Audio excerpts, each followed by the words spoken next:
Selamat siang, terima kasih Anda kelas A ya, kelas A semester 2. Terima kasih Anda hadir di pertemuan kita yang pertama. Mata kuliah kita adalah Sosiologi Agraria. Kita nanti akan bertemu satu semester, mudah-mudahan Anda nggak bosan, 14 kali pertemuan ya. Itu juga, ya 14 kali pertemuan, terus UAS dan UTS. Kemudian cara saya mengajar, biasanya pembukaan begini sambil nunggu laptopnya booting. Kemudian sesudah itu saya masuk LMS, kemudian kita presensi. Presensinya tidak ditayangkan di sini, tidak pakai QR code. Tapi kemudian nanti saya minta tolong Komkes yang presensi menggunakan LMS. Ya, sehingga kemudian saya bisa lihat saya bisa lihat wajahnya gitu ya. Itu kemudian hari ini kita baru perkenalan. Kita akan ngomong RPS, tapi nanti di pertemuan berikut kuliah saya adalah kuliah debat. Ya, Sosiologi Agraria itu isinya debat. Ya. Jadi nanti Anda akan saya posting naskah debatnya. Silakan berimprovisasi, tapi kemudian ada syaratnya. Nanti setiap akan ada pertemuan, saya posting daftar yang bersedia tampil, tulis nama Anda lengkap di situ. Karena saya menggunakan AI ya, jadi tulis nama lengkap supaya lebih memudahkan AI saya menghitung partisipasi Anda, memberi nilai. Ya. Tulis nama lengkapnya, sesudah itu kita persilakan tampil, kemudian saya rekam dan saya masukkan YouTube. Jadi oleh sebab itu menjadi penting buat Anda tampil sehebat mungkin, karena buat nilai Anda di situ tingginya. Nilai UTS dan UAS itu hanya 25%. UTS plus UAS hanya 25% bobotnya. Tugas harian 25%, aktivitas kelas yang presentasi tadi itu 50%. Jadi bobot tertingginya di situ, di aktivitas kelas. Kemudian tugas harian, tiap hari Anda akan dikasih tugas harian. Tugas hariannya adalah saya akan perintahkan Anda nonton video tertentu. Kemudian di dalam sesudah itu Anda saya minta tuliskan 5 poin penting yang Anda tangkap dari video tersebut. Ditulis di kertas HPS, kemudian diserahkan tiap pertemuan. Nanti sebelum mengawali kegiatan, itu akan saya ambil sampel 1 atau 2 orang, kemudian kita diskusi sebentar, kemudian lanjut ke materi debat. Sesudah itu baru masuk ke materi saya, materi yang saya presentasikan. Saya tidak akan menggunakan ini untuk presentasi, saya gunakan WA Group. Ya, jadi PowerPoint-nya saya masukkan WA Group. Anda sambil dengar saya ngomong, sambil bisa lihat HP Anda, postingan saya di WA Group. Ya. Jadi sekarang saya masuk LMS dulu, kemudian sudah itu nanti saya minta bantuan Komkes untuk presensi. Sesudah itu baru kemudian kita belajar tentang RPS, karena ini baru pertemuan pertama, baru perkenalan gitu ya. Oke.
sabar ya, LMS yang masih belum fix.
Lambat sekali LMS.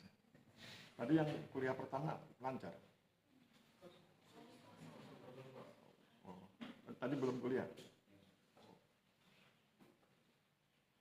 Kalau kemarin nggak bisa.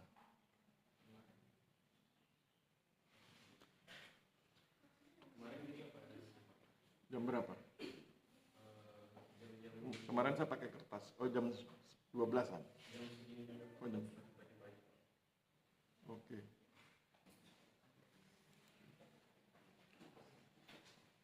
Anda semester 2 kelas A ya? Ini semester 2 kelas A toh?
presensi. Kamu panggil, kalau nggak oke, kau klik. Hadir. Sudah pernah tuh? Siap. Oh, iya. Jangan keliru apa ya. Siapa? Silakan. Sambil panggil nama. Siap. Rama Faturozi, Bilal Aditya, Alexa, Nurul Ainun, Muhammad Akbar Fakih, Nela Amira, M. Noval Asidik. Kalau sakit keterangannya apa, Pak? Nggak ada pilihannya ya. Terus keterangan tuh yang Sakit. Farah Aulia, Fani Azalia, Natasha Dewi, Alma, Sofia, Sri Etika, Farel Abdillah, Salwa Fuada, Madda, Taufik Hidayat, Azril Ibnu, Ahmad Ibnu Rafi, Istiqlal Syah, Farel baru datang. Ali Sibili, Adolfo, Zamil Karim, Aristo, Kirana Luna, Yogi Mainanda, Makfira Muhammad Miftahul Hara, Rizal Muhammad Noor, Muhammad Umar Muhtar Putradi, Iftita Mulia, Diva, Wildan, Anggri,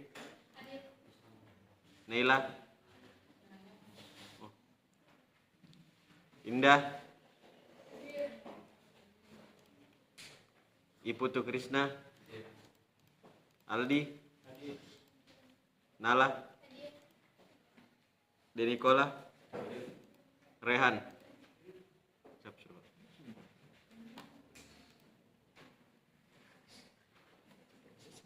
Siap. Ini ada tingkat 2 Pak yang masuk di kelas Bapak Sosiologi. Di Pratal Emir, tapi katanya tabrakan Pak sama. ya aja nanti dia bisa. Siap. Belum ada namanya? Belum Pak. Siap. Thank you ya. Siap Pak.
Kita bahas apa? LPS. Kita lihat PA Group kita ya. PA Group Sosiologi Agraria kelas A.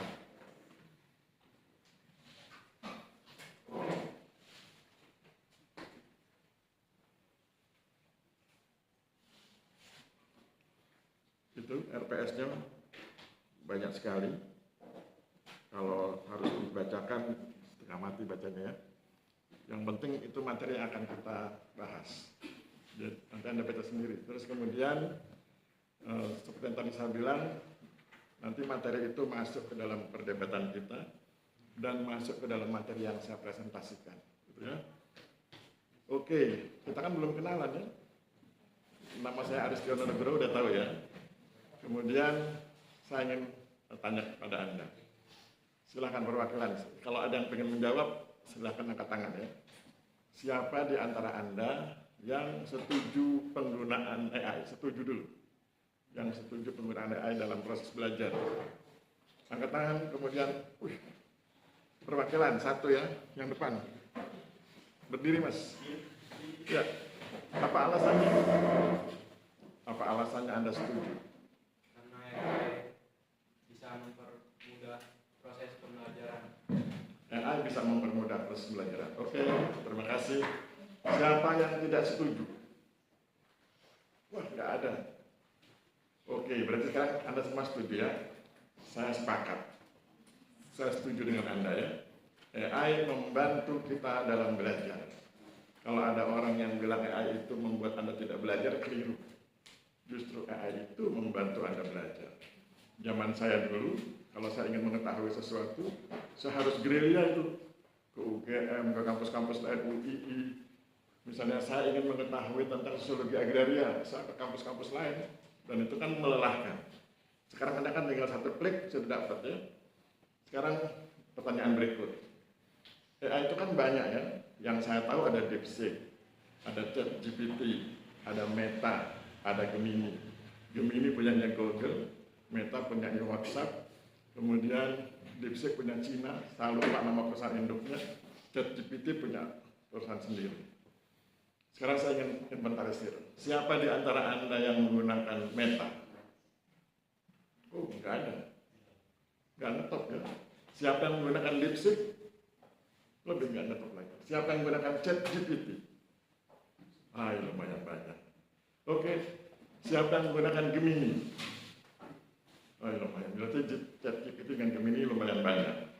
Sekarang saya ingin menjelaskan pada Anda perbedaan keempat.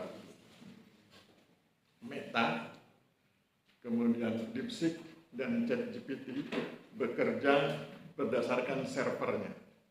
Jadi kalau mereka Anda kasih sesuatu kepada mereka, mereka akan cari data di server yang mereka miliki. Server yang paling besar ada di ChatGPT.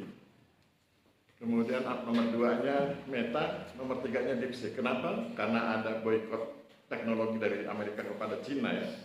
Jadi 3 itu, Meta, DeepSeek, dan ChatGPT bekerja berdasarkan data yang ada pada server mereka. Bagaimana dengan Gemini? Gemini bekerja tentu berdasarkan server Gemini, dan server Gemini adalah internet yang Anda gunakan lewat Google itu. Jadi, nasihat saya, kalau Anda ingin, ini bukan endorse ya, ini beneran, maksudnya beneran karena sebagai dosen.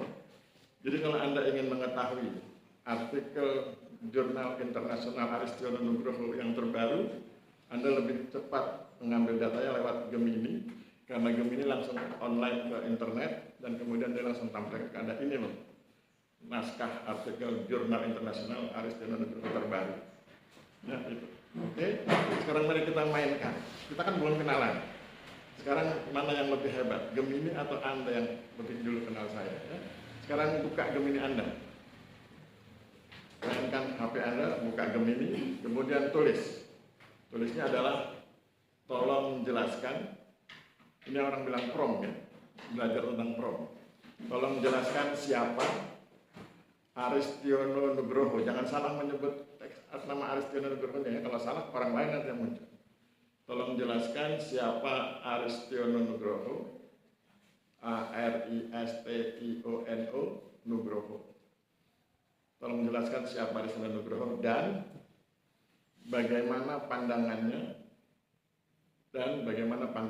tentang sosiologi agraria. Oke, klik. Siapa yang sudah keluar Gemini? Wih, canggih. Oh, Comcast. Oke, maju ke depan Comcast. Berarti HP-nya lumayan bagus ya. Karena makin bagus HP-nya makin cepat. Itu kesalahannya bukan pada Gemini, tapi pada HP Anda ya. Terus kemudian duduk Comcast sini, di sebelah saya. Terus kemudian ada speakernya kan di Gemini itu. Coba ada speaker. Ada Pak. Kalau nggak ada kita ganti orang. Mana? Nggak muncul gambar. Oh, nggak unsur detail Pak, tapi dijelasin banyak Pak. Mana ada speakernya ya? Karena saya akan tampilkan suaranya. Suara speaker anunya Pak. Oke, nggak tahu Nggak bisa Pak. siapa yang Gemininya ada speaker? Maju, Mas. Ganti. Gitu ya, nggak apa-apa. Apa? Berarti ganti HP-mu itu. Duduk. Jangan dihidupkan dulu. Sudah mati toh? Oke. Nah, sekarang yang lain matikan dulu. Ini akan yang Gemini lain mati dulu. Oke. Ini akan saya gunakan mikrofon ya. Kita dengarkan siapa Aristiono Nugroho versi Gemini. Gemini tentu mengambil data dari beberapa sumber ya. Tolong itu ke sini. Supaya nanti HP-mu bisa di atas. Iya. Gitu. Mikrofonnya nanti di sini. Ya, on. Adalah seorang akademisi, dosen, dan peneliti di Sekolah Tinggi Pertanahan Nasional (STPN) Yogyakarta yang berfokus pada studi sosiologi agraria, pertanahan, dan pengembangan masyarakat. Ia dikenal melalui karya-karyanya yang meneliti dinamika sosial di tingkat pedesaan, reforma agraria, dan penyelesaian konflik agraria menggunakan metode kualitatif. Berikut adalah penjelasan mengenai siapa Aristiono Nugroho dan pandangannya tentang sosiologi agraria. 1. Siapa Aristiono Nugroho? 1. Akademisi STPN, Aristiono merupakan pengajar aktif di STPN Yogyakarta di bawah Badan Pertanahan Nasional (BPN). 2. Peneliti agraria, ia banyak melakukan riset mengenai interaksi masyarakat pedesaan dengan lahan, reforma agraria, dan pemberdayaan petani. Dan 3. Penulis, ia menulis buku dan artikel jurnal. Salah satu karyanya yang menonjol adalah riset agraria dengan metode penelitian kualitatif. 2. Pandangan tentang sosiologi agraria. Berdasarkan karya-karyanya, pandangan Aristiono Nugroho mengenai sosiologi agraria dapat disimpulkan sebagai berikut.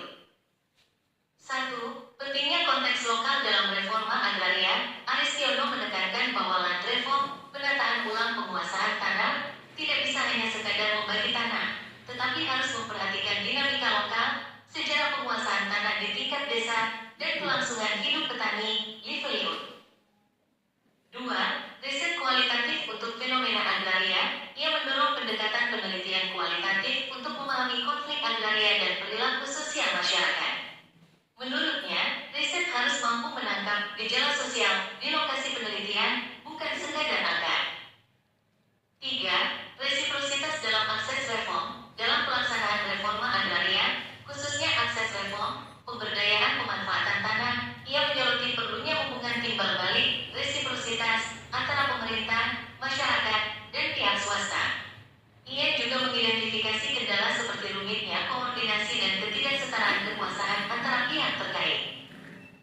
Dan 4. Transmisi sosial dan budaya pertanahan. Aristiono memandang bahwa penyebaran ide dan budaya pertanahan kepada petani dipengaruhi oleh komunikasi dan agen pemberdayaan, misalnya kantor pertanahan, yang berdampak pada keputusan petani atas tanahnya.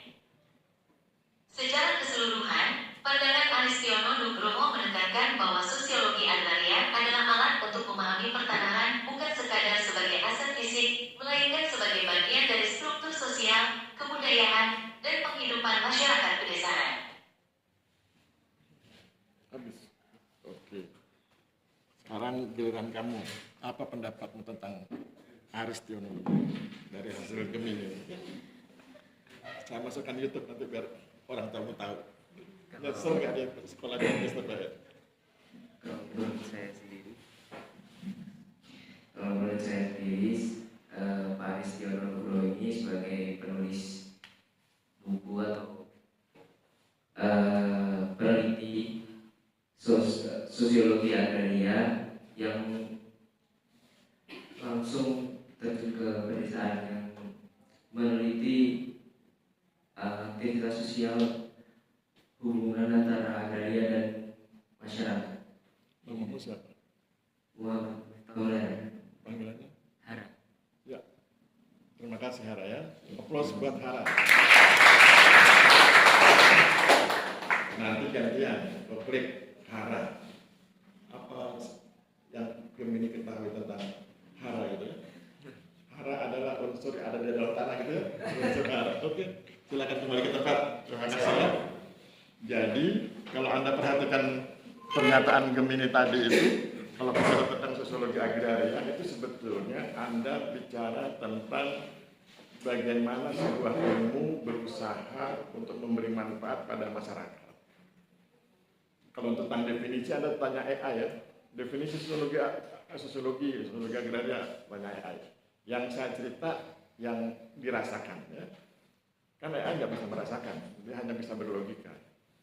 Jadi yang bisa kita rasakan adalah sosiologi agraria itu adalah ilmu yang mengajak Anda untuk memperhatikan masyarakat. Karena kata kuncinya itu masyarakat. Dalam konteks agraria ya. Jadi nanti semua kegiatan yang ada di BPN itu bisa kita lihat lewat perspektif, lewat kacamata, lewat cara pandang kita yang menjadikan masyarakat sebagai basis perhatian kita. Contoh, kalau kita ngomong soal PTSL, pendaftaran tanah sistematik lengkap, maka sebagai sosiolog agraria saya akan bilang, apa gunanya PTSL buat masyarakat? Apa dampaknya buat mereka? Apakah masyarakat dirugikan atau diuntungkan? Ketika kita bicara tentang pengadaan tanah, sama. Apa dampaknya buat masyarakat, menguntungkan atau merugikan? Kalau merugikan kita kritik, karena rohnya sosiologi agraria adalah empati dan simpati.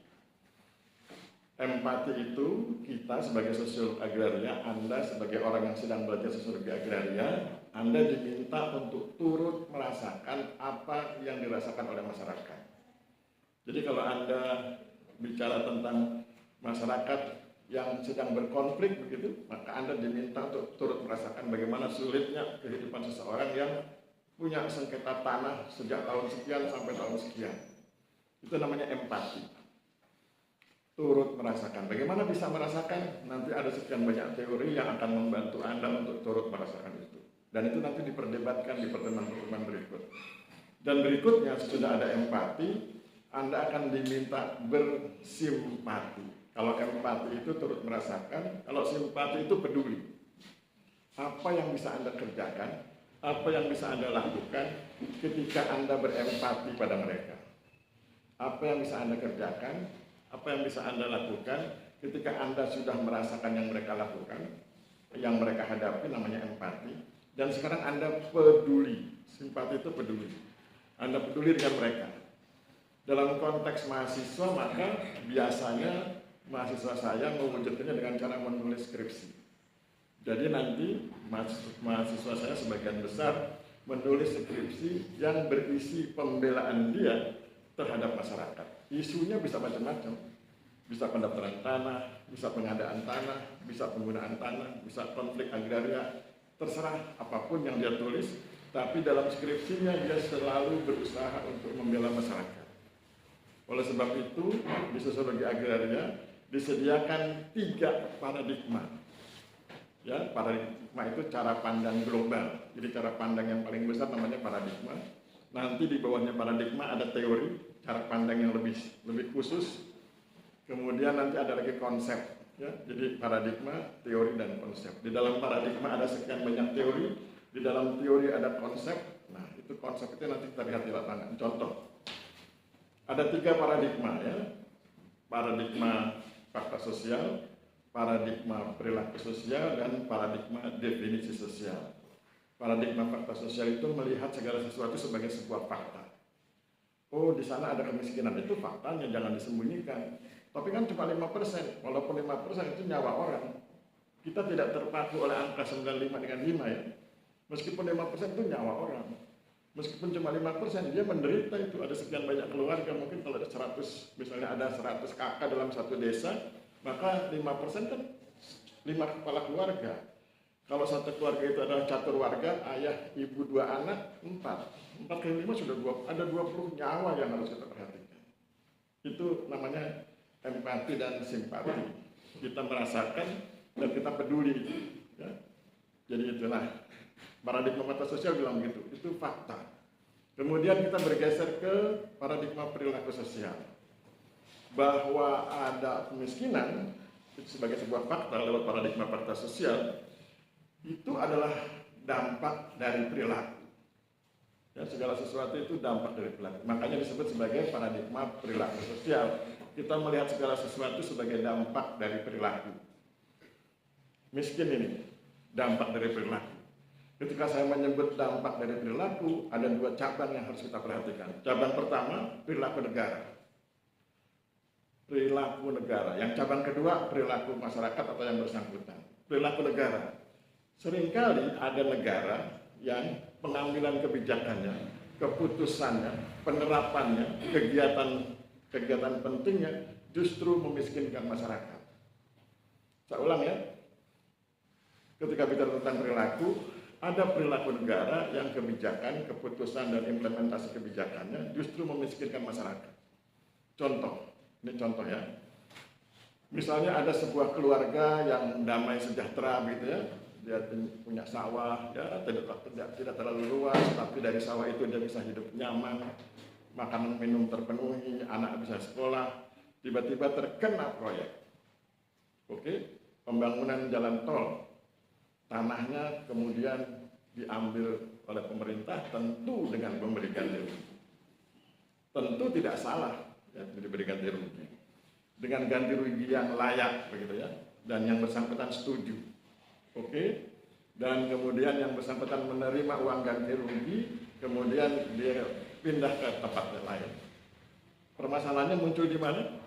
Permasalahannya muncul di tidak adanya pendampingan bagi para penerima ganti rugi meskipun besaran ganti ruginya layak. Karena tidak ada pendampingan kan dia tidak terlatih itu. Anda nanti baca di Google, silakan googling peristiwa di daerah Tuban ketika mereka dapat ganti dari Pertamina sekian miliar, mereka kemudian berbondong-bondong beli mobil mewah dan 3 bulan kemudian mereka miskin. Mobil mewahnya nggak bisa dikelola, kemudian dijual ulang, kemudian nggak bisa memanage keuangan dengan baik, akhirnya miskin. Kemiskinan karena kebijakan negara. Kesalahannya bukan karena negara jahat, kesalahannya adalah negara tidak cerdas memahami kondisi sosial bahwa mereka butuh pendampingan. Itu dari aspek negara. Yang berikutnya adalah perilaku masyarakat yang bersangkutan. Apa perilakunya? Gaya hidup konsumtif, bermewah-mewah, hedonis, suka flexing gitu ya. Nah, itu bagian dari bagaimana cara dia memiskinkan dirinya. Jadi, miskin itu ada dua sebab, eksternal dan internal. Internal dari dirinya sendiri, eksternal dari pihak lain. Ada sistem yang memiskinkannya. Anda bisa lihat konsep pohon bonsai itu ya. Bonsai itu kan kecil. Kenapa kecil? Karena sistemnya dibuat begitu. Padahal aslinya kan beringin itu kan besar. Jadi ada sistem yang memang bisa membonsai orang, bisa membonsai masyarakat yang harusnya sejahtera menjadi tidak sejahtera. Itu paradigma perilaku sosial. Kita bergeser lagi sedikit, paradigma definisi sosial. Apa itu paradigma definisi sosial? Tadi di awal kita bilang miskin itu fakta. Paradigmanya paradigma fakta sosial. Terus ada yang bilang, oh itu karena perilaku, baik perilaku negara maupun perilaku yang bersangkutan. Oh paradigmanya perilaku sosial. Sekarang paradigma yang kita gunakan adalah paradigma definisi sosial. Segala sesuatu terjadi karena pemaknaan. Oke? Apa makna kemiskinan? Apa maknanya buat negara? Makna itu arti ya, meaning bahasa Inggrisnya ya. Makna, arti, bahasa Inggrisnya meaning. Nanti Anda klik ya atau tanya apa itu meaning, apa itu makna, apa itu arti. Jadi dimaknai. Kalau ada sebuah peristiwa kemiskinan, apa maknanya buat negara? Apa maknanya buat yang bersangkutan? Bagi yang bersangkutan, kemiskinan itu kan penderitaan yang sangat berat. Kalau dia seorang ayah, dia akan sedih lihat istrinya hidup sengsara. Dia akan sedih lihat anak-anaknya tidak sekolah, makan terbatas. Sebagai ayah, dia tentu sedih. Jadi miskin sama dengan sedih, sama dengan sengsara. Bagi yang bersangkutan, bagi ayah yang normal ya. Yang normal, kalau yang tidak normal dia nggak peduli itu ya. Kan kalau yang tidak normal itu nggak peduli, mau anaknya mau makan, mau minum, terserah. Istrinya sengsara aja, kawin-mawin aja kerjanya tuh. Itu yang tidak normal. Nah, itu bagi yang bersangkutan. Sekarang bagaimana bagi negara? Ada beberapa tipe. Ada negara yang menganggap kemiskinan itu angka statistik. Ketika dia mengambil kebijakan tidak ada rasa di situ, yang ada hanya logika. Oh, angka statistik, kalau gitu diturunkan sekian persen, tadinya 5%, oh jadi 4%. Dia tidak begitu bersemangat untuk menghabiskan kemiskinan sehingga tidak ada, karena nggak punya rasa. Ya. Sekedar angka statistik. Atau justru sebaliknya, bagi para politisi, angka kemiskinan itu menjadi cara bagi dia untuk membuat dirinya terkenal. Maka dia datangi orang miskin, dia foto-foto, kemudian dia blow up, dia ajak booster, jadi promosi. Ini loh saya, pahlawan kemiskinan. Bukan pahlawan yang mengentaskan kemiskinan, tapi pahlawan yang mengaku-ngaku sebagai pembela orang miskin. Itu paradigma definisi. Jadi Anda bisa lihat ya, nah itu bisa dipilih.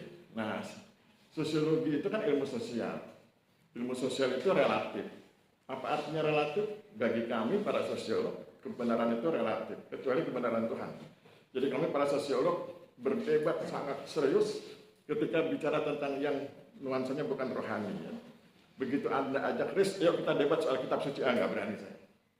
Pokoknya kalau dengan kitab suci, sami'na wa ata'na. Kami dengar dan kami laksanakan. Sesuai dengan agama Anda masing-masing. Ya. Tapi kalau yang selain kitab suci, ayo kita sikat. Konstitusi, ayo kita kritik konstitusi. Konstitusi bilang pasal 33, sebesar-besar kemakmuran rakyat. Mana buktinya? Di beberapa lokasi masih banyak yang miskin. Ketika ada bencana, tidak tanggap. Ya. Jadi yang selain yang berurusan dengan agama, saya sosiolog rata-rata siap debat. Ya. Tapi kalau sudah urusan agama, nggak berani. Itu teman-teman rohaniwan yang ngomong, para pendeta, para pastor, para ustadz, para kiai. Saya di luar itu. Ya.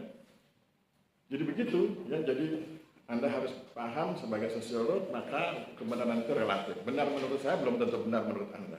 Terus bagaimana solusinya? Yang penting argumentasinya. Dalam filsafat kebenaran, sesuatu itu dikatakan benar. Ini dalam konteks manusia ya, dalam konteks di luar agama ya. Maksudnya kita tidak masuk ke wilayah ranah agama. Di wilayah sosial, sesuatu itu dikatakan benar bukan karena ia benar. Karena bagi kami para sosiolog nggak ada yang percaya tentang kebenaran itu. Ya. Sesuatu itu dikatakan benar bukan karena ia benar, tetapi karena ia diargumentasikan dengan benar. Argumentasinya benar, rasional, logis, argumentatif.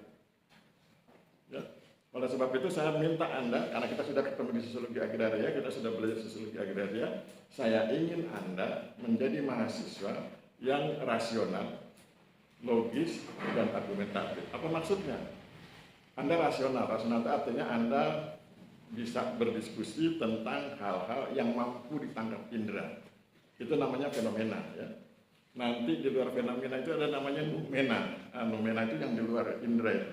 Misalnya tentang nyiblorong. Wah, nggak berani tuh. Itu di luar wilayah saya, nggak susah pembuktiannya. Ya. Dan segala macam yang sifatnya numena, yang tidak ada di fenomena itu di luar. Nah, rasional itu begitu ya. Anda mampu, Anda siap, Anda bersedia berdiskusi tentang hal-hal yang mampu ditangkap indera. Bisa dilihat, bisa dirasakan, bisa dipikirkan ya, sesuai dengan indera kita. Dan berikutnya adalah saya ingin Anda menjadi mahasiswa yang logis. Logis itu artinya berurutan, terstruktur. Jadi kalau Anda bicara terstruktur, mana yang harus disampaikan duluan, mana yang belakangan. Tadi saya sudah kasih contoh ya. Saya ngomong kan tidak tiba-tiba paradigma perilaku. Saya ngomong awalnya paradigma fakta sosial. Oh ini fakta. Baru kemudian saya masuk ke paradigma perilaku. Fakta itu terjadi karena perilaku tertentu. Kemudian baru kita masuk ke paradigma definisi sosial. Oh perilaku itu kan karena bagaimana dia memaknai sesuatu. Oke, itu namanya berpikir logis, berurutan, sistematis, terstruktur, teratur. Yang berikutnya adalah saya ingin mahasiswa saya itu argumentatif. Argumentatif itu artinya apapun pendapat Anda siap menyampaikan argumentasi, alasan rasional dan logisnya tentang pendapat Anda itu. Ya, itu namanya argumentatif. Oke, sekarang kita kembali ke paradigma. Setiap paradigma punya teori. Jadi di bawah paradigma itu ada teori. Di paradigma fakta sosial ada dua teori yang besar, yaitu teori struktural fungsional dan teori konflik. Kemudian ada lagi yang teori berikutnya, ada teori neofungsional dan lain sebagainya. Tapi yang paling sering dipertentangkan yang struktural fungsional dan konflik itu paradigmanya paradigma fakta sosial. melihat segala sesuatu sebagai sebuah fakta. Oke? Apa bedanya? Di teori struktural fungsional itu, Anda melihat bahwa segala sesuatu itu terstruktur. Ada urutannya atas bawah. Kita lihat STPN, ada ketua STPN, terus sampai ke level tukang sapu. Berurut tuh. Dosen juga begitu. Dosen itu ada urutannya. Yang paling bawah calon dosen. Naik sedikit asisten ahli. Kemudian naik ke atas lektor. Naik ke atas lagi lektor kepala, ke atas lagi guru besar. Terstruktur. Ya. Nah, kalau guru besar bahasa Inggrisnya profesor. Lektor kepala bahasa Inggrisnya associate professor. Lektor bahasa Inggrisnya asisten profesor. Beda tuh ya, jadi asisten profesor, associate profesor, dan profesor. Itu terstruktur. Begitu juga masyarakat. Masyarakat kita itu terstruktur ya. Ada level grassroots yang paling bawah. Ada yang di tengahnya namanya middle class, dan yang paling atas yang paling berkuasa namanya elit. Prabowo itu elit. 9 naga itu elit. Yang kelas menengah itu PNS, para manajer perusahaan-perusahaan kecil itu menengah. Yang bawah itu yang rakyat jelata itu. Yang pendapatannya hanya sebatas UMR, dan kemudian itu pun kadang-kadang turun naik ya. Itu masyarakat kita itu begitu. Atau kalau dia petani dengan lahan sempit sehingga kemudian sulit memperoleh kesejahteraan. Jadi ada grassroots, akar rumput, kemudian ada middle class, kelas menengah, dan kemudian ada elit. Terstruktur dan fungsional. Masing-masing berfungsi sesuai dengan posisinya. Yang penguasa, dia fungsinya menguasai. Dia akan berusaha agar segala sumber daya bisa dia kuasai. Yang grassroots itu berfungsi dalam rangka menopang bangunan masyarakat itu. Dan yang middle class itu bisa turun, dia bisa naik, bisa turun. Kalau Anda misalnya dengar ada pengusaha sukses, tadinya pengusaha biasa, itu dia naik dari menengah ke elit. Kemudian ada sebaliknya, kalau dia bangkrut, utangnya banyak, turun ke grassroots. Menengah itu bisa ke sana, ke atas dan ke bawah. Jadi teori struktural fungsional itu melihat bahwa masyarakat itu berstruktur dan masing-masing punya fungsi sesuai dengan posisinya. Terus apa yang bisa kita pelajari dari teori itu? Teori itu mengajarkan bahwa semua seharusnya saling bersinergi untuk membangun kesejahteraan bersama. Karena masyarakat itu seperti air yang ada di dalam baskom itu. Anda punya baskom, diisi air, ketika dia tenang, itulah masyarakat versi teori struktural fungsional. Tenang, seimbang. Kalau kemudian terjadi perubahan, ada pergolakan, Anda lempar batu kecil, dia bergelombang, itu namanya ketidakseimbangan, nanti dia kembali lagi seimbang, normal lagi, tenang lagi. Itulah teori struktural fungsional. Jadi, kalau Anda nanti bikin skripsi, Anda ingin bercerita tentang bagaimana para pihak bekerja sama menangani sesuatu, Anda gunakan teori struktural fungsional. Misalnya Anda punya program misalnya pemanfaatan aplikasi sentuh tanahku, misalnya begitu ya, maka kemudian Anda akan bicara para pihak mana saja yang mendukung program itu dan berkontribusi dalam program itu, maka gunakan teori struktural fungsional. Atau kemudian kalau Anda nggak, sebaliknya, maka gunakan yang teori sebaliknya, teori konflik. Bagi teori konflik, segala sesuatu itu punya potensi konflik. Masyarakat yang kelihatannya tenang itu, menurut asumsi teori konflik, sebetulnya tenangnya dipaksakan. Ya. Coba kita lihat, misalnya sebuah negara katanya tenang, itu dipaksakan ketenangannya. Anda lihat Amerika Serikat, Anda dengar tentang pasukan imigrasi itu yang ICE, ICE itu dibacanya itu ya. Bagaimana mereka begitu kasarnya. Ya. Jadi ketenangan Amerika itu kan palsu. Ya, karena sesungguhnya dalam rangka menjaga ketenangan itu mereka bersikap kasar seperti itu. Dulu nggak sempat tersentuh itu di media, sekarang tersentuh. Dan hal-hal yang lain. Ada FBI-nya yang kalau Anda salah ngomong langsung ditangkap dan hilang. Jadi itulah bagaimana cara pandang dengan menggunakan teori konflik. Dan nanti Anda akan ketemu tokoh namanya Ralph Dahrendorf. Dia bilang konflik itu fungsional. Konflik itu diperlukan ya, untuk menciptakan sesuatu. Contoh, ketika Indonesia ingin beralih orientasi politiknya ke Amerika Serikat, kan kemudian diciptakan konflik antara komunis dengan yang anti komunis.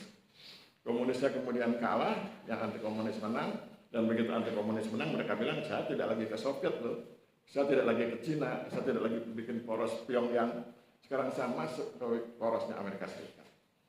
Jadi apa kesimpulannya? Konflik itu diciptakan atau menciptakan situasi tertentu. Begitu juga konflik-konflik yang lain. Ya, jadi itu teori konflik. Nah kalau Anda nanti ingin meneliti tentang sebuah proyek misalnya PTSR, dan Anda lihat PTSR-nya tidak jalan dengan baik, ada potensi kesulitan atau kendala, maka Anda bisa menggunakan teori konflik untuk melihat pihak mana saja yang tidak mampu berkontribusi optimal. Jadi kan teori konflik itu di dalamnya ada konsep kepentingan, konsep kewenangan, dan konsep kontribusi. Apa kepentingannya, apa kewenangannya, dan apa kontribusinya. Itu di paradigma fakta sosial. Nanti kita geser lagi masuk ke paradigma perilaku sosial. Teori yang paling terkenal juga dua, ya. Teori pertukaran sosial dan teori perilaku sosial. Sebetulnya ada lagi satu teori pilihan rasional ya, tapi yang terkenal dua itu, pertukaran sosial dan perilaku sosial. Teori perilaku sosial itu mengatakan begini, kalau Anda ingin sukses, siapkan perilaku Anda sejak sekarang.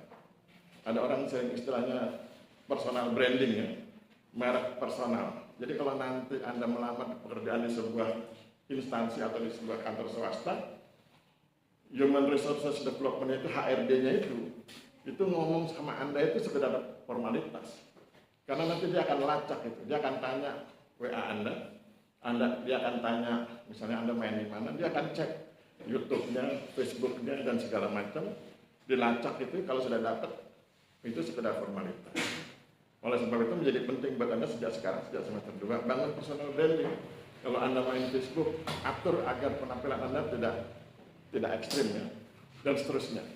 Jadi itu perilaku sosial. Perilaku Anda hari ini akan berdampak pada kehidupan Anda di masa depan. Itu teori perilaku sosial.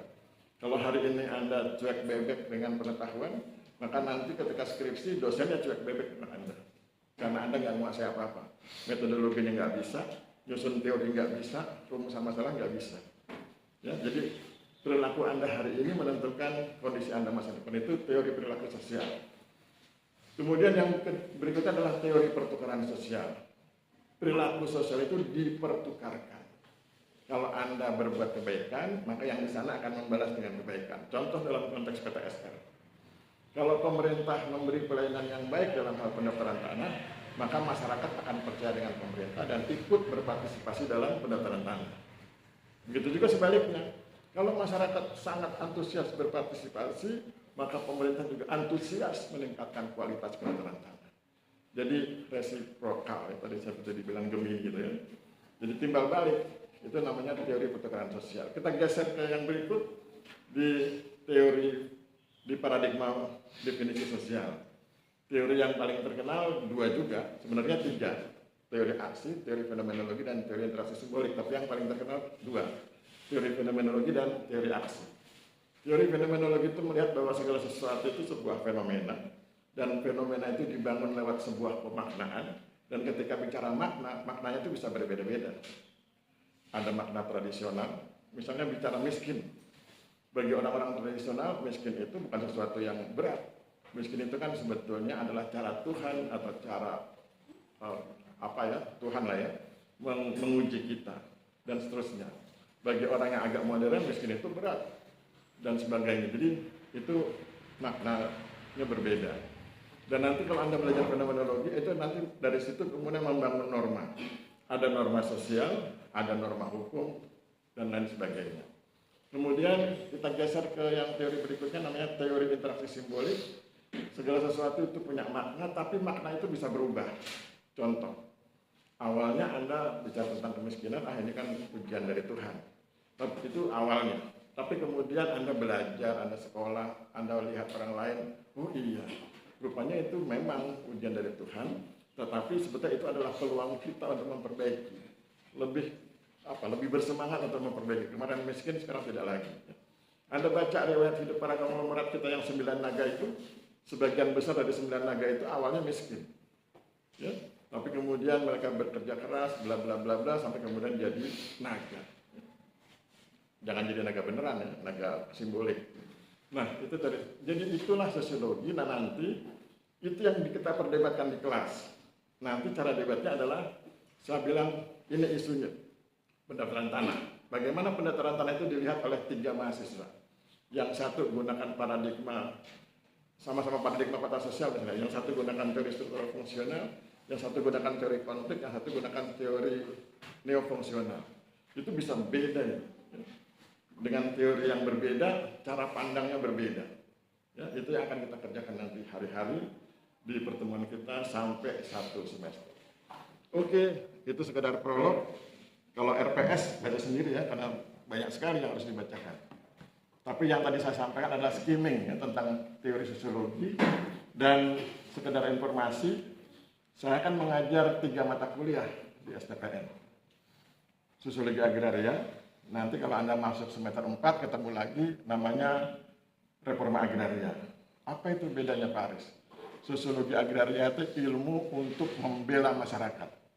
Ilmunya. Reforma agraria itu prakteknya bagaimana cara membela masyarakat. Karena nanti di reforma agraria itu Anda akan diajarkan bahwa kegiatan pertanahan itu baru dibilang hebat, benar, oke, kalau dia punya 2 sayap. Penataan aset dan penataan akses. Itu kekuatan dari reforma agraria.